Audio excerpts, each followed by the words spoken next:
안녕하세요. 러블리한 성형외과 원장 김상범이라고 합니다.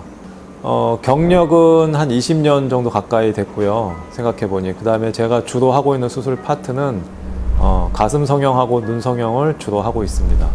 여러 가지 보형물을 주로 다루고 있는데 모티바, 세빈, 그 다음에 멘토 보형물을 요즘 많이 하고 있습니다.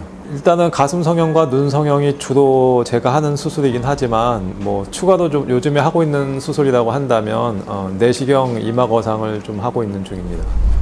제가 이제 수술할 때 갖고 있는 수술 철학은 가장 중요한 게 뭐냐면 과학적인 근거가 있는, 즉 이 수술을 함으로써 확실하게 개선 효과가 있고 그 다음에 부작용과 합병증이 적다는 게 검증된 수술만을 하고 있습니다.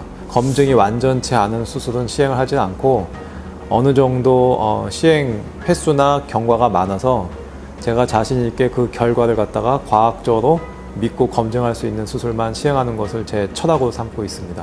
가슴 성형은 제가 전문의 따고서부터 계속 시작했던 수술이었고 저 같은 경우는 가슴 성형 시작한 지가 2005년도에서 6년도 시작해서 지금 거의 15년 넘어서 16년, 17년 향해서 가고 있습니다. 근데 아직까지도 가슴 성형을 계속 한다는 것은 뭐냐면 어느 정도 제 나름대로의 이제 그 결과가 안정돼 있다는 것을 뭐 방증하는 것이기도 하고 가슴 성형을 또 뭐 좋아하지 않는다면 굳이 이렇게 길게 하기가 쉽지가 않겠죠.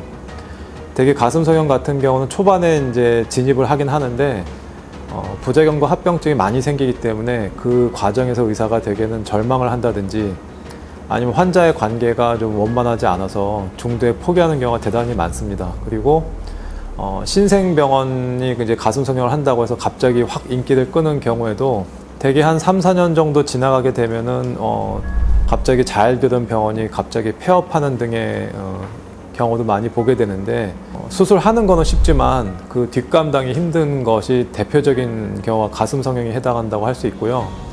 그래서 가슴 성형을 할 때는 뭘 보시는 게 가장 중요하냐면 그 가슴 성형 하시는 원장님이 그 수술을 계속 꾸준히 길게 하느냐, 그리고 병원이 계속 존속하느냐, 그게 가장 중요한 것이라고 할 수 있습니다.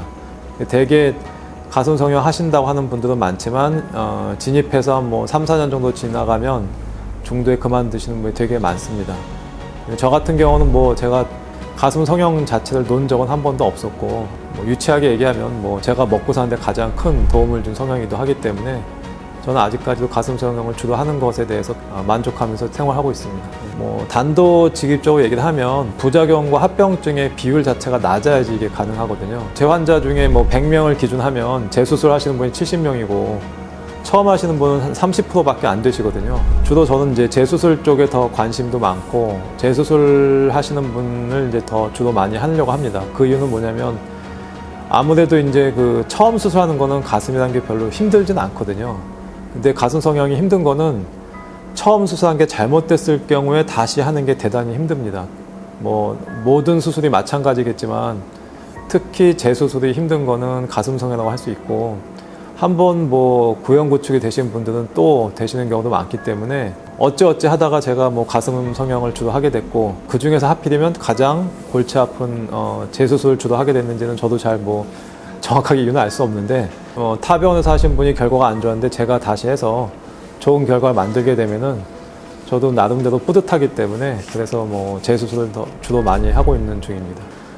저는 일단은 근거가 없는 성형이나 시술은 하지는 않고 그리고 또 무리한 수술도 권하지 않는 편이고 환자가 원한다고 해도 그게 별로 뭐 얻을 건 별로 없는데 뭐 리스크가 많은 경우는 제가 안 하려고 하는 경우가 많거든요. 그래서 약간 보수적이라고 볼 수도 있는데 확실하게 해서 교정이 된다든지 아니면은 뭐 얻는 것이 확실한데 대신 예상되는 부작용 합병증은 극히 낮을 때 그때만 수술을 진행하는 편이고 그냥 뭐 일방적인 그냥 잘 될 것 같은 그런 느낌이나 아니면 뭐 막연한 뭐랄까 긍정의 그런 느낌 가지고 수술하지는 않습니다. 그래서 수술이란 건 한번 하고 나면 되돌릴 수가 없는 거기 때문에 수술의 그 범위를 이제 영어로는 인디케이션이라고 하는데 범위를 정할 때는 보수적으로 정하는 게 저는 맞다고 생각을 하고 요즘에 보면 특히 수술 같은 거 필요 없는데 자꾸 이것저것 해달라고 하시는 분이 많은데 저하고 상담하다 보시면은